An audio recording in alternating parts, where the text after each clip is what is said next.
ازيكم يا احلى نجوم، عاملين ايه؟ يا رب تكونوا بألف خير. النهارده هنتكلم عن اهم الحاجات اللي مستنية كل برج في النص التاني من شهر مارس 2026. الفترة دي بصراحة كده فترة مهمة قوي. ليه؟ لأن في تغيرات فلكية واضحة بتحصل. الشمس بتدخل برج الحمل، وفي كمان ولادة قمر، وكمان عطارد بيرجع يتحرك حركة أمامية. كل الحاجات دي بتعمل طاقة مختلفة شوية، طاقة كده فيها تجارب قوية، فيها أحداث جديدة، وفيها بداية مرحلة مختلفة شوية عن اللي فات. خصوصا إن الشمس لما تدخل برج الحمل كأنها كده بتبدأ أول نقطة في الدايرة الفلكية، وده بيعمل حركة وتغيير عند كل الأبراج بدرجات مختلفة. تعالوا بقى نشوف كل برج مستنيه ايه في النص التاني من مارس. برج الحمل، أول برج عندنا هو برج الحمل. الفترة دي بالنسبة لك يا حمل فيها انفراجات كتير قوي. بصراحة كده يا برج الحمل كأنك خارج من فترة كانت صعبة شوية، زي اللي كان داخل في دوامة مشاكل أو ضغط وبيبدأ يطلع منها واحدة واحدة. كأنك كده بتطلع من النار للنور. هتحس إن الدنيا بدأت تفتح قدامك شوية، الطاقة عندك أعلى، نفسك تتحرك، تشتغل، تخلص حاجات كتير كانت متعطلة. عندك كمان ثقة في نفسك أكبر من الأول، وده بيخليك قادر تعدل حاجات كتير كانت في حياتك. الفترة دي كمان مناسبة إنك تصلح مشاكل قديمة، خصوصا لو في أوراق أو موضوع قانوني أو حاجة ليها كده علاقة بالفلوس. عندك كمان فرصة كويسة إنك تخلص الحاجات دي وتنجز فيها بشكل واضح. برج الثور، برج الثور الفترة دي مهمة جدا ليك برضو، بس بطريقتك انت، لأنك هتبقى عايز تعرف حقائق كتير. ممكن تكون مريت بفترة فيها شوية ضغط أو مشاكل أو ناس مش واضحة معاك، لكن خلال الفترة دي هتبدأ تشوف الصورة أوضح شوية. معلومات كتير هتظهر قدامك، وحقائق عن ناس حواليك ممكن تتكشف. انت كمان هتبدأ تدور على حلول لمشاكلك بدل ما تسيبها متعلقة. بس النصيحة هنا إنك تمشي خطوة خطوة وما تتسرعش في التنفيذ.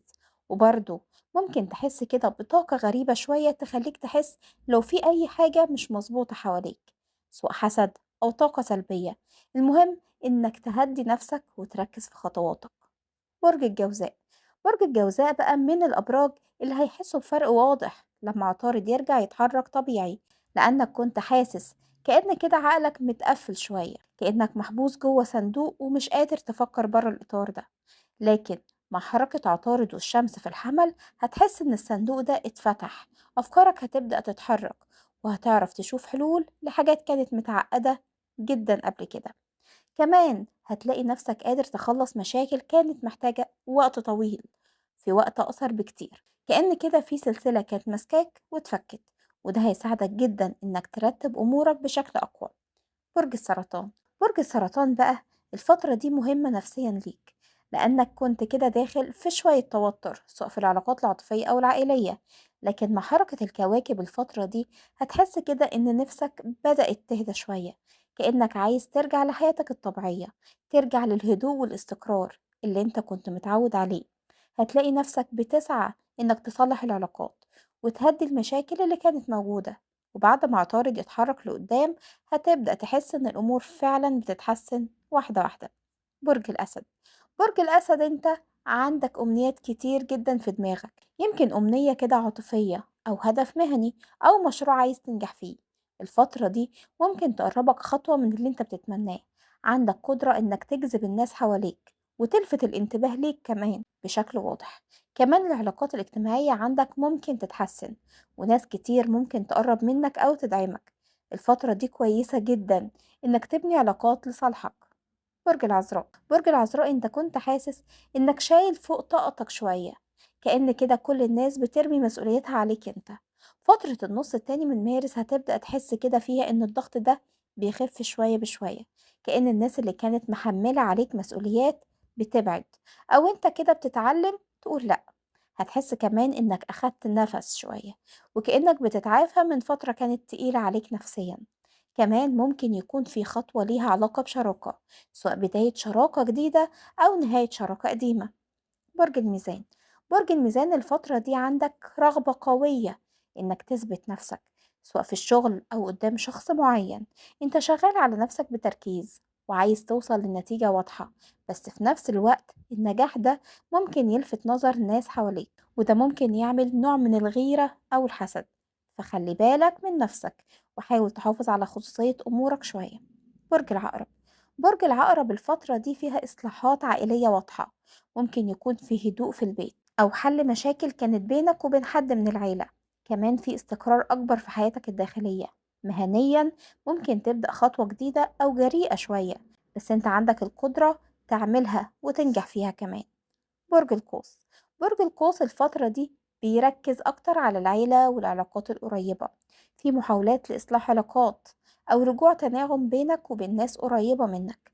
ممكن كمان تسمع أخبار حلوة ليها علاقة بالعيلة، زي حمل أو ولادة أو مناسبة سعيدة، وده هيأثر على نفسيتك بشكل إيجابي. برج الجدي. برج الجدي بقى انت كمان بتسعى للاستقرار وعايز تعرف الحقائق في مواقف معينة. ممكن تحاول تثبت نفسك قدام ناس كانت ضدك أو مش مقتنعة قوي بيك.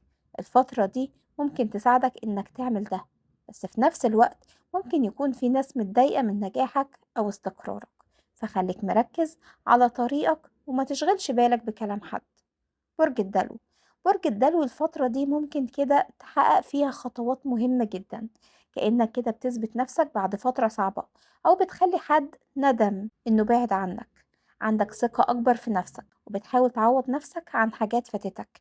كمان ممكن تستعيد مكسب في الشغل أو تحاول ترجع حق ليك سواء مادي أو قانوني، ومعاك دعم من ناس حواليك. برج الحوت. برج الحوت الفترة دي فيها كده مواجهة للحقائق، ممكن تكون اكتشفت أخطاء حصلت قبل كده أو فهمت حقيقة ناس حواليك، لكن لما عطارد يتحرك لقدام هتبدأ تحس إنك قادر تاخد خطوات صح. هتعرف كده تصلح أخطاء وتفكر بشكل أوضح في قراراتك. وكمان ممكن يكون في موضوع ليه علاقة كده بحقوق، يا إما حق بيرجع لك أو موضوع قانوني بيتحسم. وبكده نكون اتكلمنا بسرعة عن أهم الحاجات اللي مستنية كل برج في النص التاني من مارس 2026. بتمنى الفترة دي تكون خير عليكم كلكم، وإن كل برج يستفيد من الطاقة الجديدة اللي داخلة عليه. وما تنسوش اللايك والشير وسبسكرايب في القناة وتفعيل زر الجرس عشان يوصل لكم مني كل جديد بنزله. دلوقتي هقول لكم باي باي.